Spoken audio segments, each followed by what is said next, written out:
Antes de comenzar, déjame explicarte algo. Este no es cualquier video. Realmente, para ser más específicos, no hay imagen.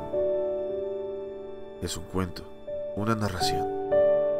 Así que, cierra los ojos y escucha. Tu imaginación será parte importante de este cuento. Empezamos. Cuento de Navidad de Charles Dickens. Primera parte. El fantasma de Marley. Marley estaba muerto. Eso para empezar. No cabe la menor duda al respecto. El clérigo, el funcionario, el propietario de la funeraria y el que presidió el duelo habían firmado el acta de su enterramiento. También Scrooge. Él había firmado. Y la firma de Scrooge, de reconocida solvencia en el mundo mercantil, tenía valor en cualquier papel donde apareciera. El viejo Marley estaba tan muerto como el clavo de una puerta. Atención, no pretendo decir que yo sepa lo que de especialmente muerto en el clavo de una puerta. Yo más bien me había inclinado a considerar el clavo de un ataúd como el más muerto de todos los artículos de ferretería.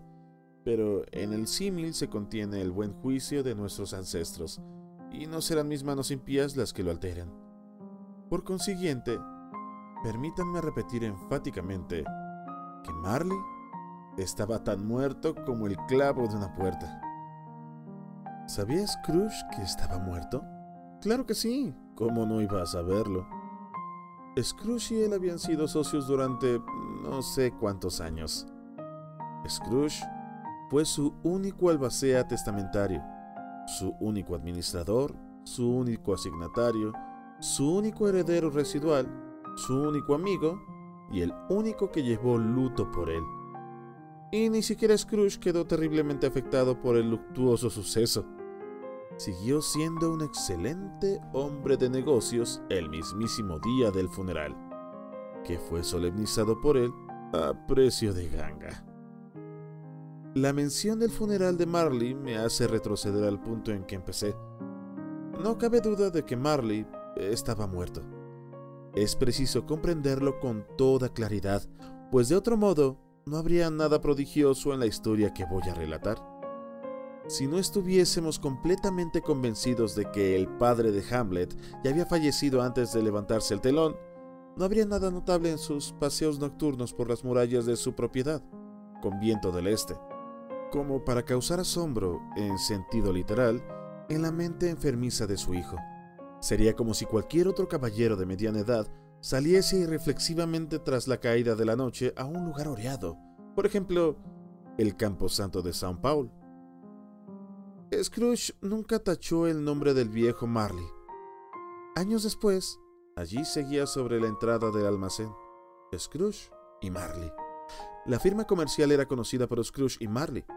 Algunas personas nuevas en el negocio algunas veces llamaban a Scrooge Scrooge y otras Marley, pero él atendía por los dos nombres. Le daba lo mismo. Pero qué agarrado era aquel Scrooge. Viejo pecador avariento que extorsionaba, tergiversaba, usurpaba, rebañaba, apresaba. Duro y agudo como un pedernal al que ningún eslabón logró jamás sacar una chispa de generosidad. Era secreto, reprimido y solitario como una ostra. La frialdad que tenía dentro había congelado sus viejas facciones y afilaba su nariz puntiaguda. Acartonaba sus mejillas, daba rigidez a su porte. Había enrojecido sus ojos, azulado sus finos labios. Esa frialdad se percibía claramente en su voz raspante. Había escarcha canosa en su cabeza, cejas y tenso mentón. Siempre llevaba consigo su gélida temperatura. Él hacía que su despacho estuviese helado en los días más calurosos del verano, y en Navidad no se deshelaba ni un grado. Poco influían en Scrooge el frío y el calor externos. Ninguna fuente de calor podría calentarle, ningún frío invernal escalofriarle. Él Era más cortante que cualquier viento, más pertinaz que cualquier nevada, más insensible a las súplicas que la lluvia torrencial. Las inclemencias del tiempo no podían superarle. Las peores lluvias, nevadas, granizadas y neviscas, podrían presumir de sacarle ventaja en un aspecto. A menudo ellas se desprendían con generosidad, cosa que Scrooge nunca hacía. Jamás le paraba a nadie en la calle para decirle con alegre semblante: «Mi querido Scrooge, ¿cómo está usted? ¿Cuándo vendrá a visitarme?». Ningún mendigo le pedía limosna. Ningún niño le preguntaba la hora. Ningún hombre o mujer le había preguntado por una dirección ni una sola vez en su vida. Hasta los perros de los ciegos parecían conocerle. Al verle acercarse, arrastraban precipitadamente a sus dueños hasta los portales y los patios, y después daban el rabo, como diciendo: es mejor no tener ojo que tener el mal de ojo, amo ciego. Pero a Scrooge, ¿qué le importaba? Eso era precisamente lo que le gustaba. Para él era una gozada abrirse camino entre los atestados senderos de la vida, advirtiendo a todo sentimiento de simpatía humana que guardase las distancias. Érase una vez, concretamente en los días mejores del año, la víspera de Navidad, el día de Nochebuena, en que el viejo Scrooge estaba muy atareado sentado en su despacho. El tiempo era frío, desapacible y cortante. Además, con niebla. Se podía oír el ruido de la gente en el patio de fuera, caminando de un lado a otro con jadeos, palmeándose el pecho y pateando el suelo para entrar en calor. Los relojes de la ciudad acababan de dar las 3, pero ya casi había oscurecido. No había luz en todo el día y las velas brillaban en las ventanas de las oficinas cercanas como manchas rojizas en la espesa atmósfera parda. Bajó la niebla y fluyó por todas las junturas, resquicios, ojos de cerradura, y en el exterior era tan densa que, aunque el patio era de los más estrechos, las casas de enfrente no eran más que sombras. Al ver cómo caía desmayadamente la sucia nube oscureciendo todo, se hubiera pensado que la naturaleza vivía cerca y estaba elaborando cerveza en gran escala. La puerta del despacho de Scrooge permanecía abierta de modo que pudiera atisbar a su empleado que estaba copiando cartas en una deprimente y pequeña celda, una especie de cisterna. Scrooge tenía un fuego muy escaso, pero la lumbre del empleado era todavía mucho más pequeña. Parecía un solo tizón. Pero no podía recargar la estufa porque Scrooge guardaba el carbón en su propio cuarto. Y seguro que si el empleado entraba con la pala, su jefe anticiparía que tenía que marcharse ya. Por consiguiente, el empleado se arropó con su bufanda blanca e intentó calentarse con la vela. No era hombre de gran imaginación y fracasaron sus esfuerzos. «¡Feliz Navidad, tío! ¡Que Dios lo guarde!», exclamó una alegre voz. Era la voz del sobrino de Scrooge, que apareció ante él con tal rapidez que no tuvo tiempo a darse cuenta de que venía. «Bah», dijo Scrooge, «tonterías». El sobrino de Scrooge estaba todo acalorado por la rápida caminata bajo la niebla y la helada. Tenía un rostro agraciado y sonrosado. Sus ojos chispeaban y su aliento volvió a condensarse cuando dijo: «¿Navidad una tontería, tío? Seguro que no lo dices en serio». «Sí que lo digo. ¡Feliz Navidad! ¿Qué derecho tienes a ser feliz? ¿Qué motivos tienes para estar feliz? Eres pobre de sobra». «Vamos, vamos», respondió el sobrino cordialmente. «¿Qué derecho tienes a estar triste? ¿Qué motivos tienes para sentirte desgraciado? Eres rico de sobra». Scrooge no supo repentizar una respuesta mejor y dijo otra vez: «¡Bah!», y siguió con: «¡Tonterías!». «No te enfades, tío», dijo el sobrino. «¿Cómo no me voy a enfadar?», respondió el tío. Si vivo en un mundo de locos como este, felices Pascuas, y dale con felices Pascuas. ¿Qué son las Pascuas sino el momento de pagar cuentas atrasadas sin tener dinero? El momento de darte cuenta de que eres un año más viejo y ni una hora más rico. El momento de hacer el balance y comprobar que cada una de las anotaciones de los libros te resulta desfavorable a lo largo de los 12 meses del año. Si de mí dependiera, dijo Scrooge con indignación, a todos esos idiotas que van por ahí con felices navidades en la boca, habría que coserlos en su propio pudín y enterrarlos con una estaca de acebo clavada en el corazón. Eso es lo que habría que hacer. ¡Tío!, imploró el sobrino. ¡Sobrino!, replicó el tío secamente. Celebra la Navidad a tu modo, que yo la celebraré al mío. Celebraré, repitió el sobrino de Scrooge. Pero si tú no celebras nada... Entonces déjame en paz, dijo Scrooge. Que te aprovechen. Mucho te han aprovechado. Puede que haya muchas cosas buenas de las que no he sacado provecho, replicó el sobrino. Entre ellas la Navidad. Pero estoy seguro que al llegar la Navidad, aparte de la veneración debida a su sagrado nombre y a su origen, si es que eso se puede apartar, siempre he pensado que son unas fechas deliciosas. Un tiempo de perdón, de afecto, de caridad. El único momento que conozco en el largo calendario del año en que hombres y mujeres parecen haberse puesto de acuerdo para abrir libremente sus cerrados corazones y para considerar a la gente de abajo como compañeros de viaje hacia la tumba y no como seres de otra especie embarcados con otro destino. Y por tanto, tío, aunque nunca ha puesto en mis bolsillos un gramo de oro ni de plata, creo que sí me ha aprovechado y me seguirá aprovechando.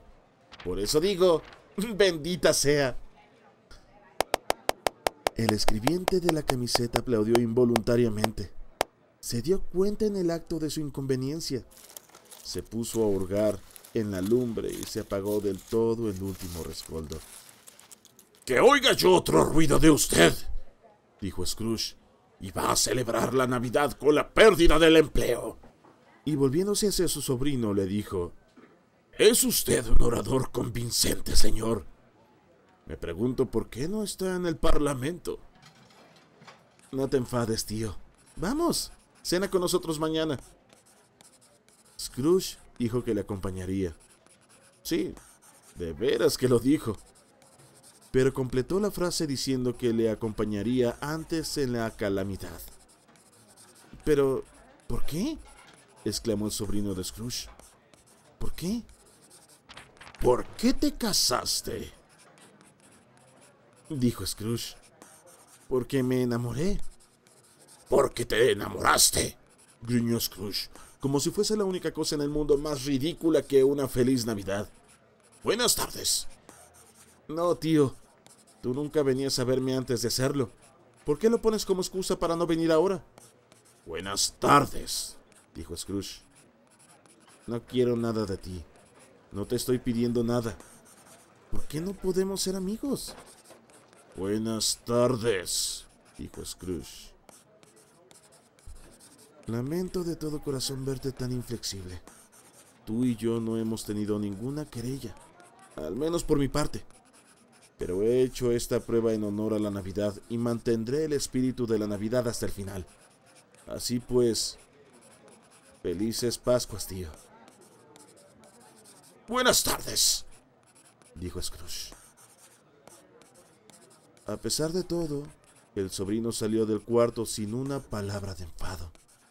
Se detuvo para felicitar al escribiente, quien, frío como estaba, fue más afable que Scrooge y devolvió cordialmente la salutación.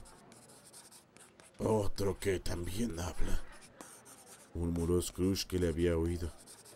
«Mi escribiente con 15 chelines semanales, esposa y familia, hablando de felices Pascuas».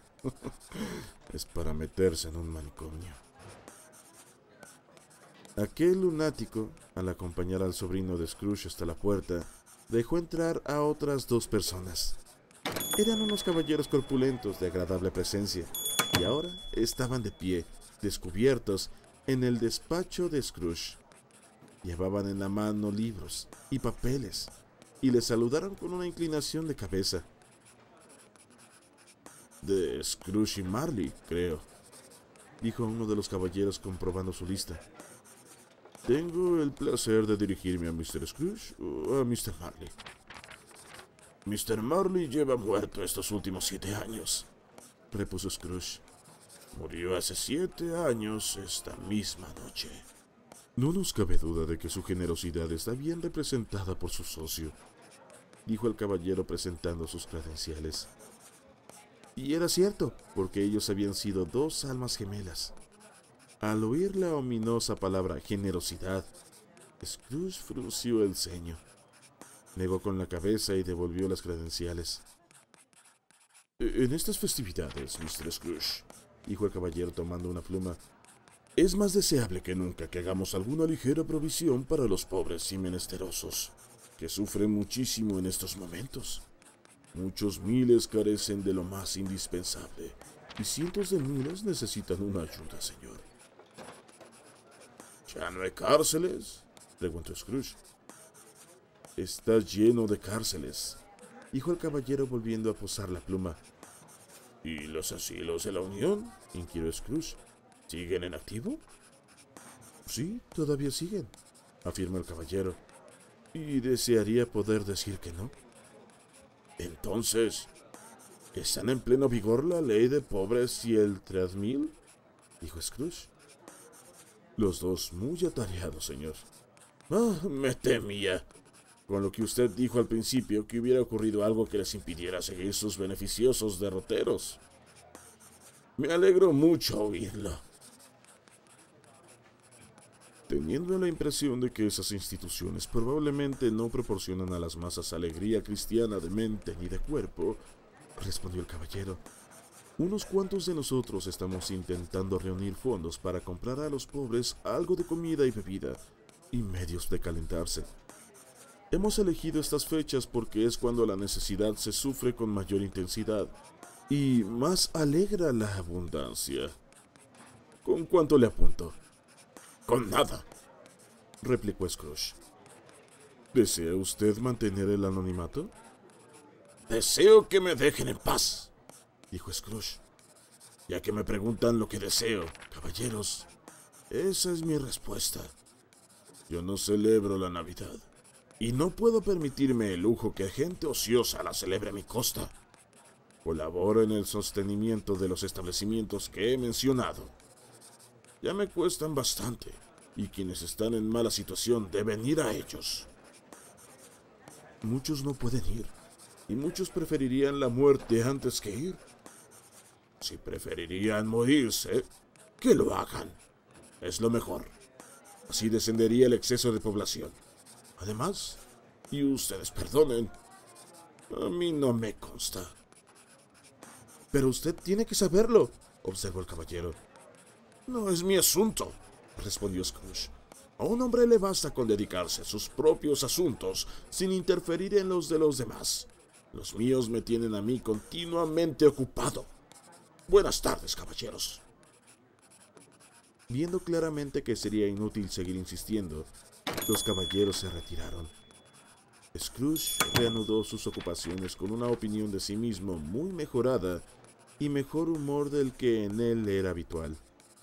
Entretanto, la niebla y la oscuridad se habían intensificado de tal modo que unas cuantas personas corrían de un lado a otro con resplandecientes hachas de viento, ofreciendo sus servicios para ir delante de los coches de caballos hasta su destino. Se hizo invisible la antigua torre de una iglesia cuya vieja y ronca campana siempre estaba espiando sigilosamente en dirección a Scrooge por un ventanal gótico del muro, y daba las horas y los cuartos en las nubes con trémulas vibraciones posteriores, como si allí arriba le castañasen los dientes en su cabeza helada. El frío se extremó. En la calle principal, hacia la esquina del patio, unos obreros estaban reparando la conducción del gas y habían encendido una gran hoguera en un brasero. En torno al fuego se habían reunido un grupo de hombres y muchachos andrajosos que, en éxtasis, se calentaban las manos y guiñaban los ojos ante las llamaradas. La llave del agua había quedado abierta y al rebosar se congelaba en rencoroso silencio hasta convertirse en hielo misantrópico. La brillantez de los escaparates donde al calor de las lámparas crujían las ramitas y bayas de acebo volvía rojizos los pálidos rostros al pasar. Los comercios de pollería y ultramarinos ofrecían una espléndida cena. Resultaba casi imposible creer que allí pintasen algo unos principios tan tediosos como los de la compraventa. El Lord Mayor, en su baluarte de la magnífica Mansion House, daba órdenes a sus 50 mayordomos y cocineros para celebrar las Navidades como correspondería a la casa de un Lord Mayor. Y hasta el sastrecillo, a quien él había multado con 5 chelines el lunes pasado por andar borracho y pendenciero por las calles, estaba en su buhardilla revolviendo la masa del pudín del día siguiente, mientras su flaca esposa y el bebé habían salido a comprar carne de ternera. Todavía más niebla y más frío. Un frío punzante, penetrante, mordiente. Si el buen Sandustan, en vez de utilizar sus armas habituales, hubiera pinzado la nariz del espíritu maligno con solo un toque de semejante clima, seguro que éste habría proferido los mejores propósitos. El poseedor de una joven y escasa nariz, roída y mascullada por el hambriento frío como un hueso roído por los perros, se encorvó ante el ojo de la cerradura de Scrooge para deleitarle con un villancico. Pero a los primeros sones de «Dios bendiga al jubiloso caballero, que nada le traiga el desaliento», Scrooge agarró la vara con tal energía que el cantor huyó despavorido, dejándole el ojo de la cerradura para la niebla y para la todavía más amable escarcha. Por fin llegó la hora de cerrar el despacho. Con muy mala voluntad, Scrooge desmontó de su taburete y, tácitamente, admitió el hecho ante el expectante empleado de la cisterna, que sopló la vela al instante y se puso el sombrero. «Supongo que usted querrá libre todo el día de mañana», dijo Scrooge. «Si le parece conveniente, señor». «No me parece conveniente. Y no es razonable. Si por ello le descontara media corona, usted se sentiría maltratado, ¿me equivoco?». El escribiente esbozó una tímida sonrisa.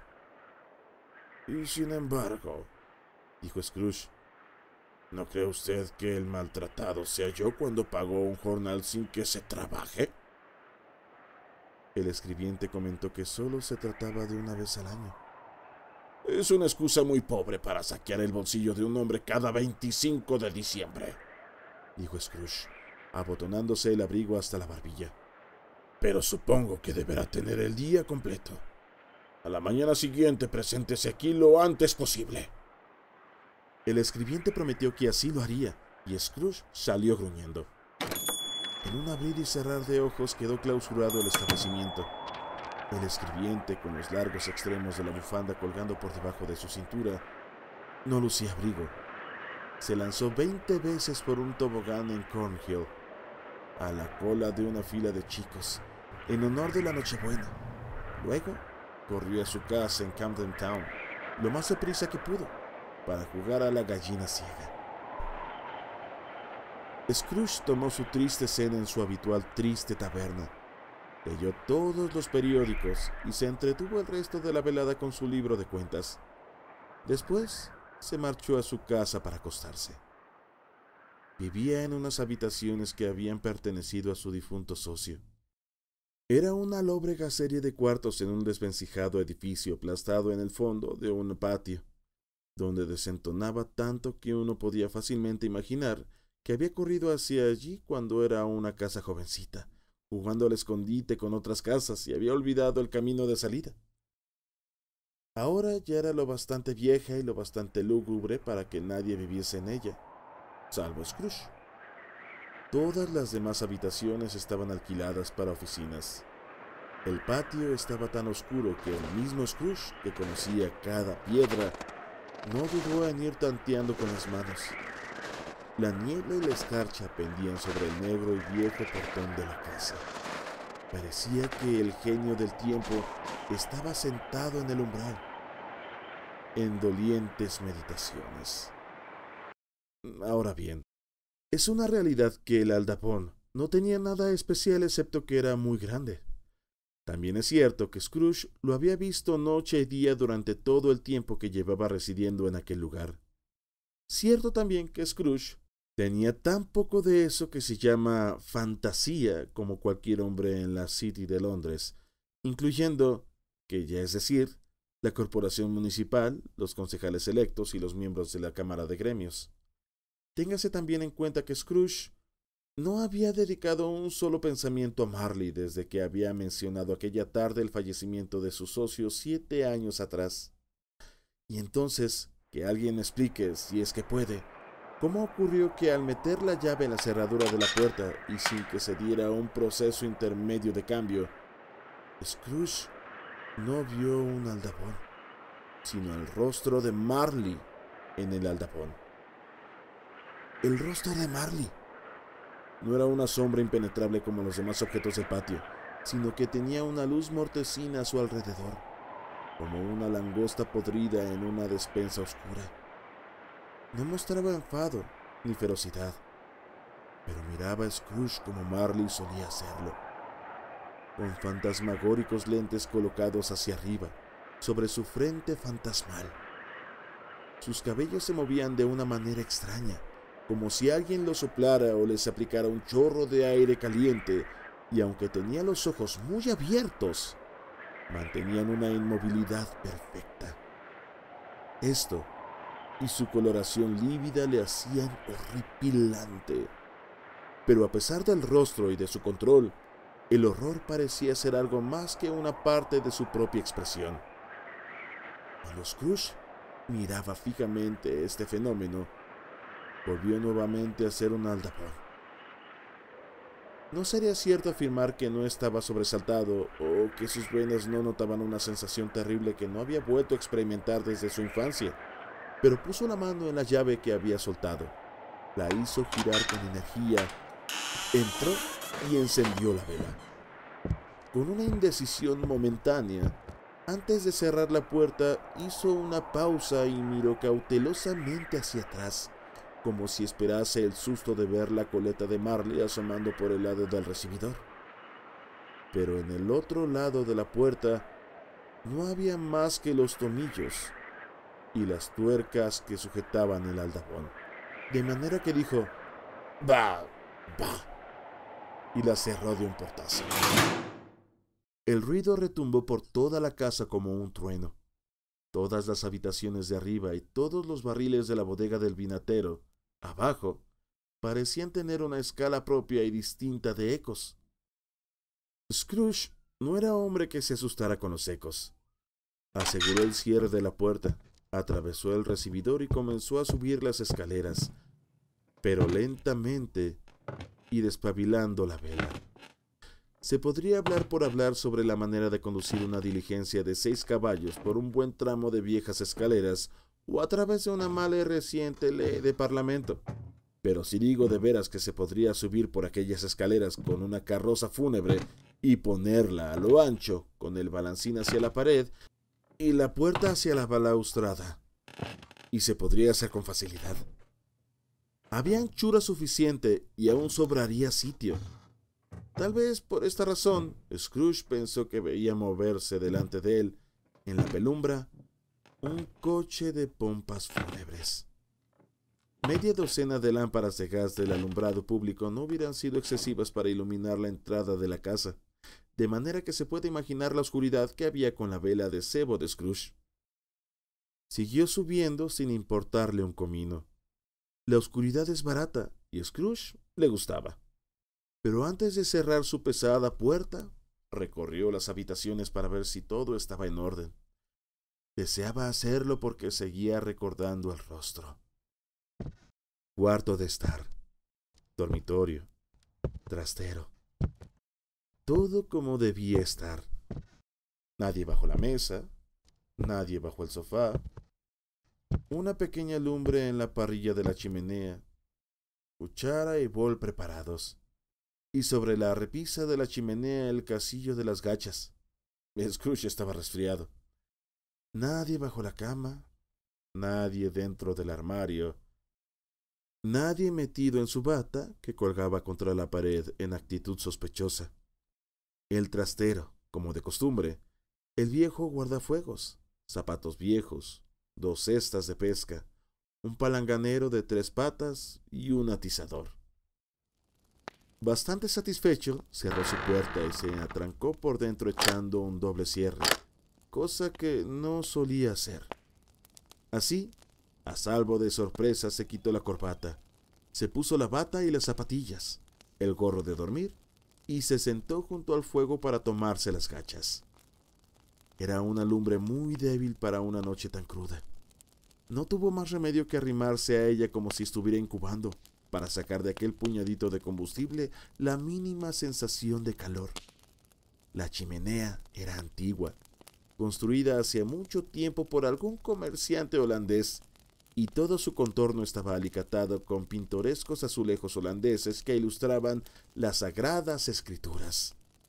Había Caínes y Abeles, hijas del faraón, reinas de Saba, mensajeros angélicos descendiendo por el aire sobre nubes como colchones de plumas, Abrahames, Baltasares, apóstoles zarpando en barcos de mantequilla, cientos de imágenes para distraer sus pensamientos.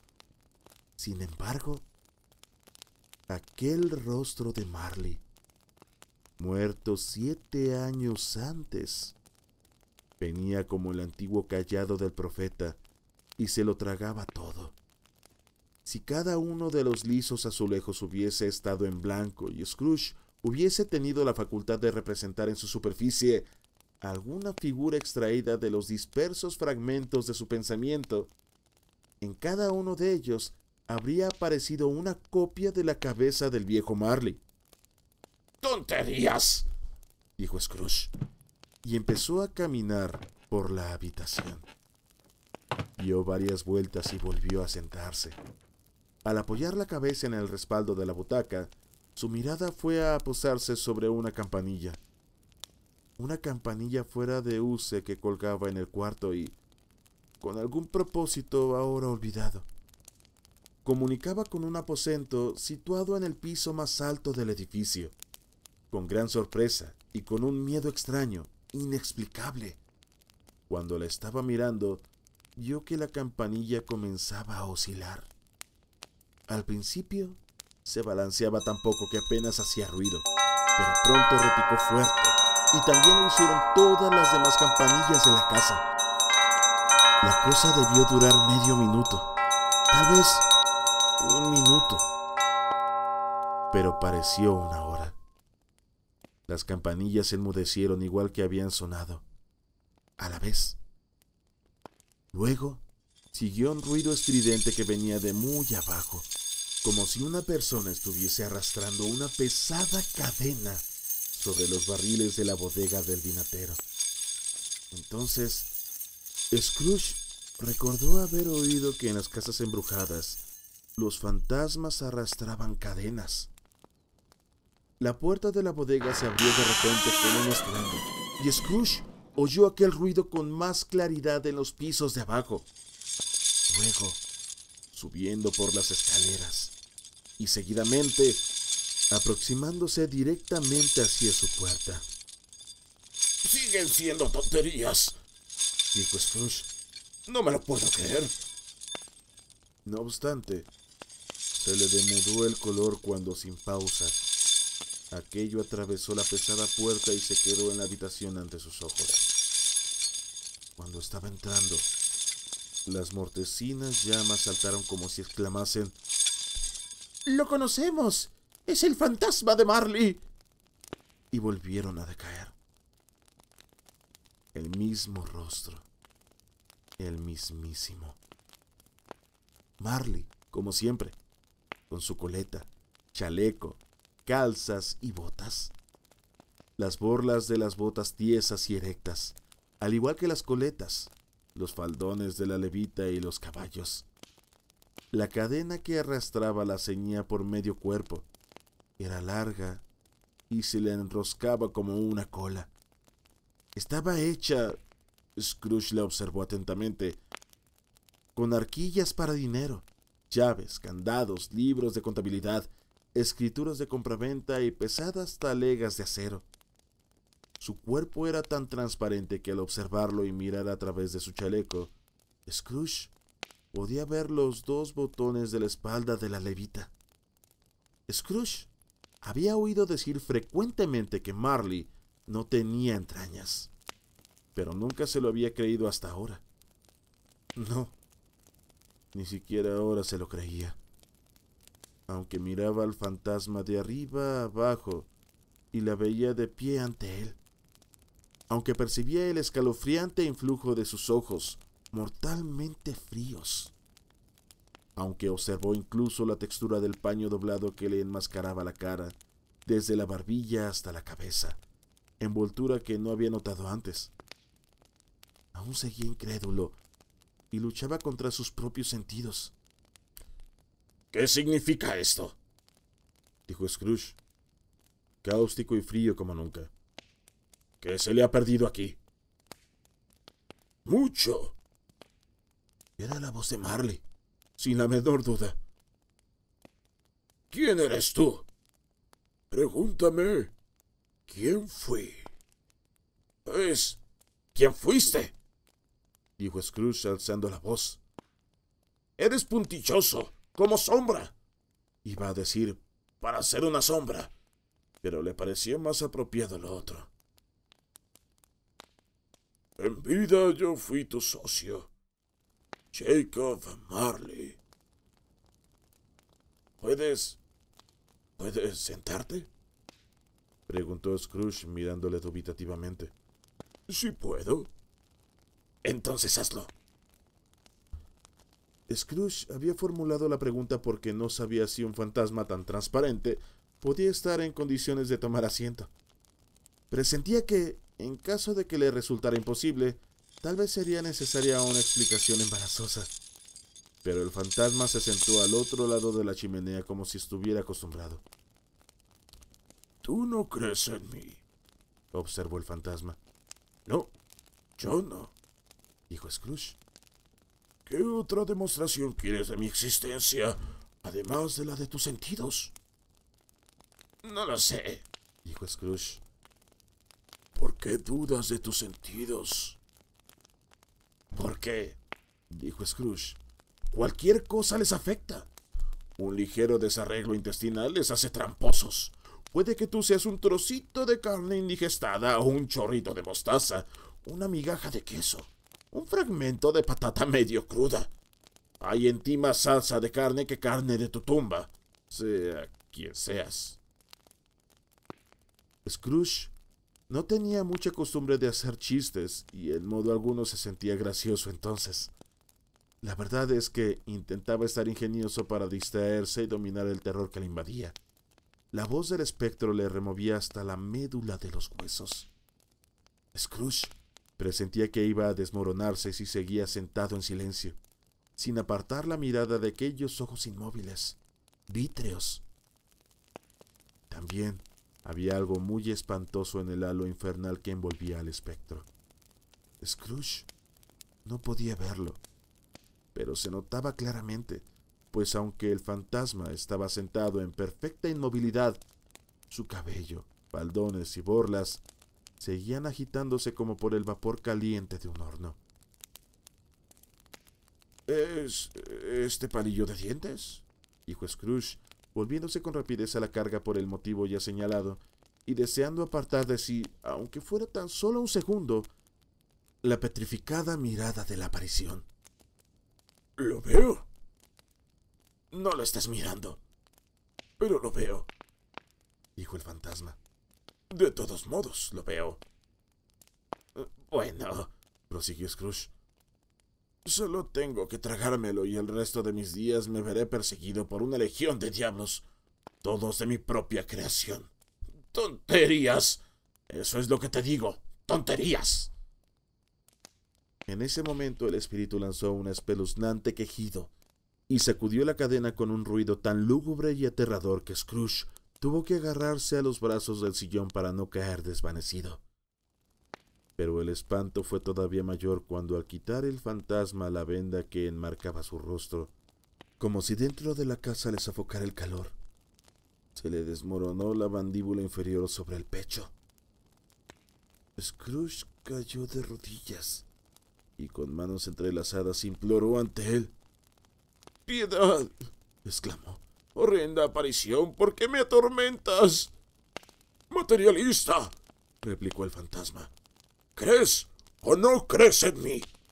Sí, sí, dijo Scrooge, por fuerza. Pero porque los espíritus deambulan por la tierra y porque tienen que parecerse a mí. Está ordenado para cada uno de los hombres que el espíritu que habita en él se acerque a sus congéneres humanos y se mueva con ellos a lo largo y a lo ancho. Y si ese espíritu no lo hace en vida, será condenado a hacerlo tras la muerte. Quedará sentenciado a vagar por el mundo. ¡Ay de mí! Y ser testigo de situaciones en las que ahora no puede participar, aunque en vida debió haberlo hecho para procurar felicidad. El espíritu volvió a lanzar otro alarido, sacudió la cadena y se retorció con desesperación sus manos espectrales. ¡Estás condenado!, dijo Scrooge tembloroso. Cuéntame por qué. Arrastro la cadena que en vida me forjé, repuso el fantasma. Yo la hice, eslabón a eslabón, yarda a yarda. Por mi propia voluntad me la ceñí y por mi propia voluntad la llevo. ¿Te resulta extraño el modelo? Scrooge cada vez temblaba más. Ya conoces, prosiguió el fantasma, el peso y la longitud de la apretada espiral que tú mismo arrastrarás. Hace 7 navidades ya era tan pesada y tan larga como esta. Desde entonces has trabajado en ella aún más. Tienes una cadena impresionante, Scrooge. Scrooge miró de reojo a su alrededor como si esperase encontrarse rodeado por 50 o 60 brazas de cadenas, pero no vio nada. Jacob, dijo implorante, querido Jacob Marley, cuéntame más. Dime algo tranquilizador, Jacob. No puedo, contestó el fantasma. Eso tiene que venir de otras regiones. Deben ser Scrooge, y son otros ministros quienes lo aplican a otra clase de personas. Tampoco puedo decirte todo lo que quisiera. Solo un poquito más me está permitido. Yo no tengo reposo. No puedo quedarme en ninguna parte. No puedo demorarme. Mi espíritu nunca salió de nuestra contaduría. Óyeme bien, en vida, mi espíritu jamás se aventuró más allá de los mezquinos límites de nuestro tugurio de cambistas. Y ahora me esperan jornadas agotadoras. Siempre que se ponía meditabundo, Scrooge tenía la costumbre de meter las manos en los bolsillos de los pantalones. Así lo hizo ahora, pero sin alzar la mirada y sin ponerse en pie, mientras ponderaba las palabras del fantasma. Has debido estar un poco torpe, Jacob, comentó Scrooge, con tono de negociante profesional, aunque con humildad y deferencia. ¡Torpe!, repitió el fantasma. 7 años muerto, musitó Scrooge. ¿Viajando todo el tiempo? Todo el tiempo, dijo el fantasma. Sin descanso, sin paz, con la incansante tortura de los remordimientos. ¿Viajas rápido? En las alas del viento. Has debido pasar por encima de muchos terrenos en 7 años.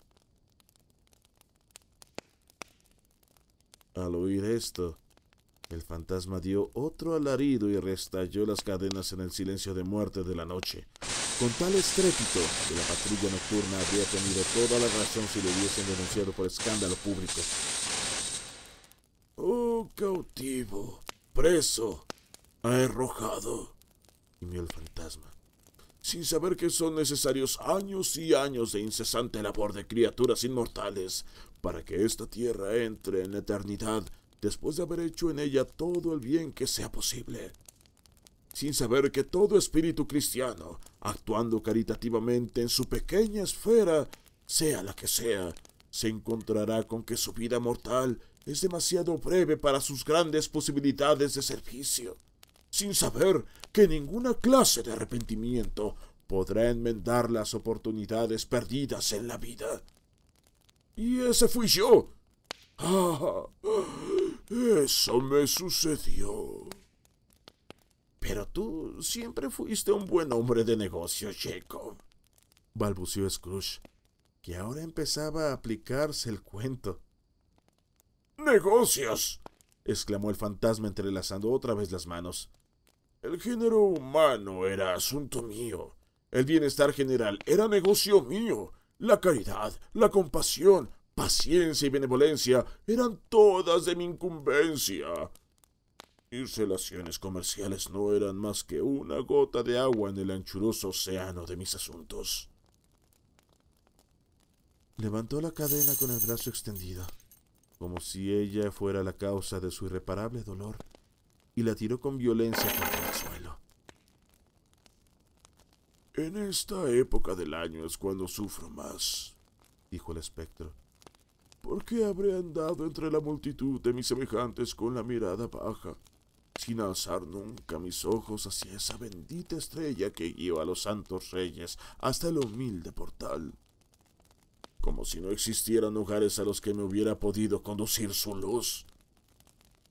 Al oír al espectro expresarse en aquellos términos, Scrooge se sentía sumamente acongojado y empezó a temblar como una hoja.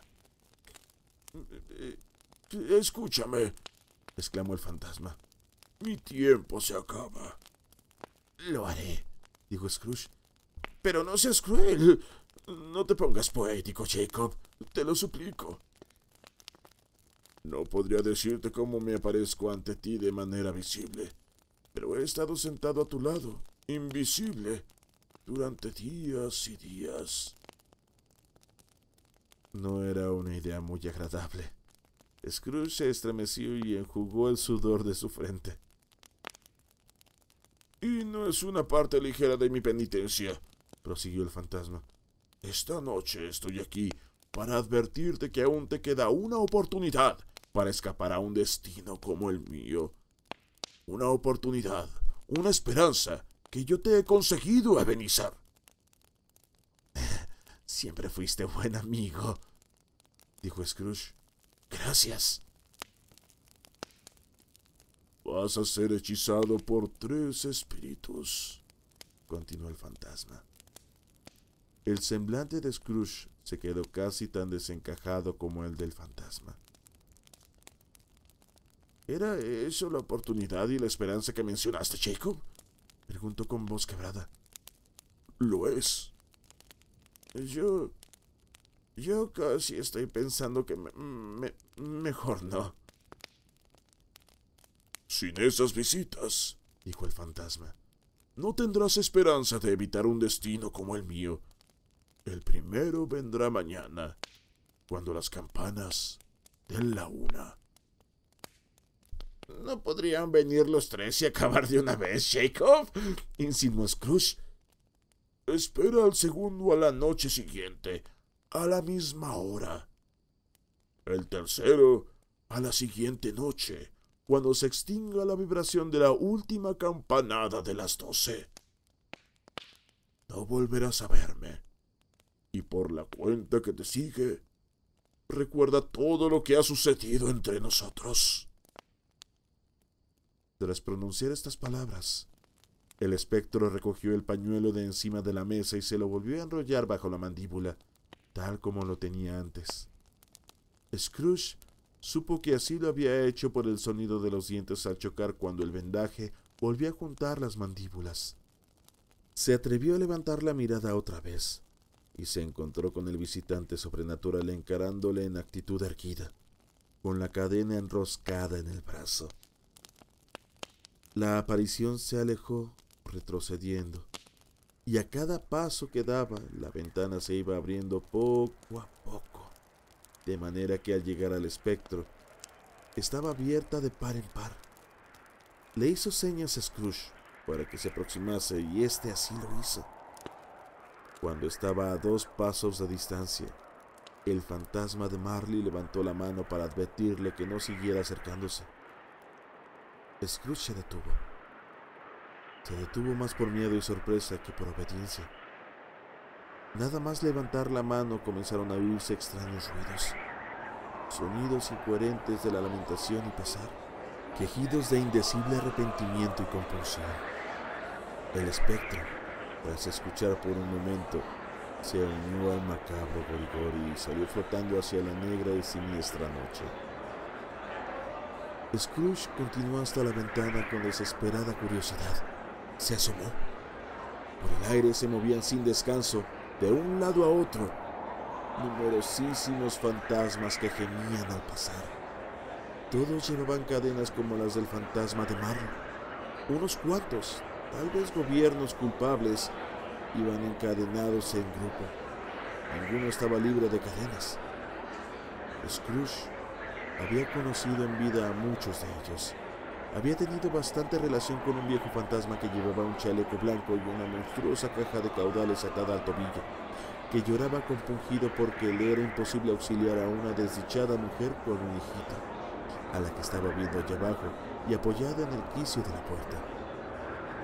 Claramente se percibía que el tormento de todos ellos consistía en que deseaban intervenir, para bien, en situaciones humanas, pero habían perdido para siempre la capacidad de hacerlo. Scrooge no sabría decir si aquellas criaturas se disolvieron en la niebla o si la niebla les ocultó, pero ellos y sus voces espectrales desaparecieron a la vez. La noche volvió a ser como cuando él llegó a su casa. Cerró la ventana y examinó la puerta que había cruzado el fantasma. Seguía con el doble cierre que había echado con sus propias manos y los cerrojos estaban intactos. Intentó decir tonterías, pero se quedó en la primera sílaba. Estaba extenuado y, ya sea por las emociones vividas, las fatigas del día, los atisbos del mundo invisible, la sombría conversación con el fantasma o lo tardío de la hora, se fue directamente a la cama, sin desvestirse, y se quedó dormido al instante.